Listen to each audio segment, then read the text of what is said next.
Welcome back for your second visit, John. It's great to see you again. We're excited to have you in to start your care. What we're going to be doing today is talking about what we found in your initial visit and what our plan of action is to help get you back to expressing yourself in your full potential to live your life. So as you know, bending over tends to cause a sharp pain and a catching and a locking in your SI joint, the area we talked about yesterday where your sacrum and your pelvis meet. And that's getting in the way of your ability to work. It's also getting in the way of you being able to play with your children and do those extra things outside of work that we talked about, really making the most out of your life.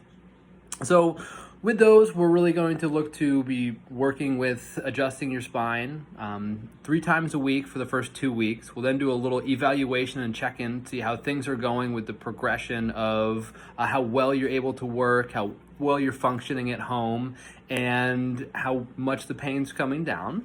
And then we're going to either continue at 3 times a week and change some of the way that we're working together, or we will go down to twice a week if you're going to be at a place of holding yourself into a better, more structurally sound position and working more towards things like strengthening our core and proper ergonomics, so that when we are bending over the hood of the car and doing some of the things we're doing at home, we're in a little bit more of an ergonomically appropriate position.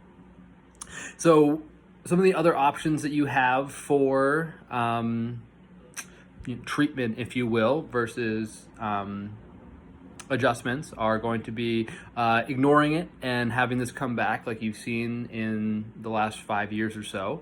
You can go ahead and get a spinal surgery, which would fuse those segments and prevent any movement and the neurological communication from happening, and then increase the likelihood that you have degeneration above and below that segment in the future.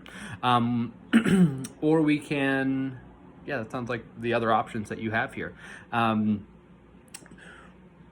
We're not going to talk about cost today because we don't have a pay structure in this example video.